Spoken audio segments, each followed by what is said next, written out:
విశాఖలో విమ్స్ ఆసుపత్రి వద్ద డాక్టర్లు మౌన ప్రదర్శన చేపట్టారు. విమ్స్లో విధులు నిర్వహిస్తున్న డాక్టర్లకు జీతాలు పెంచాలని డిమాండ్ చేశారు. అలాగే కాంట్రాక్టు డాక్టర్లను రెన్యువల్ చేయాలని, విమ్స్ ఆసుపత్రిని అప్గ్రేడ్ చేయాలని కోరారు. గత ప్రభుత్వంలో ఎన్నిసార్లు తమ సమస్యలను విన్నవించుకున్నా ఫలితం లేకుండా పోయిందని ఆవేదన వ్యక్తం చేశారు.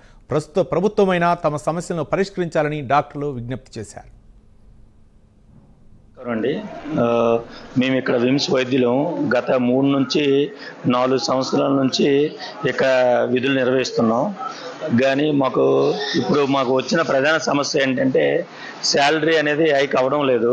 ఒక 4 ఇయర్స్ ముందు మేము ఎంత శాలరీ తీసుకున్నామో అంతే శాలరీ ఇప్పుడు కూడా తీసుకుంటున్నాం.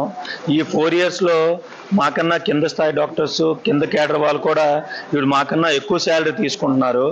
సో మేము గత 2 సంవత్సరాల నుంచి ఆ ముందు గవర్నమెంట్కి ఈ గవర్నమెంట్కి చాలా విన్నపాలు తెలియజేశాము. కానీ ఏమాత్రం ఎవరు ఆ ఫైల్ అనేది ముందుకు తీసుకురావడం లేదు. సో ఇప్పుడు ఏంటంటే ఇప్పుడున్న గవర్నమెంట్కి, మన సీఎం సార్కి కానీ, మన డిప్యూటీ సీఎం సార్కి కానీ, మన హెల్త్ మినిస్టర్ సార్కి కానీ మేము కోరుకుంది ఏంటంటే మా ఫైల్ని కన్సిడర్ చేసి మా కేడర్ మిగతా తరాల్లో సమానమైన జీతం ఇవ్వాలని మేము ఆశపడుతున్నాం.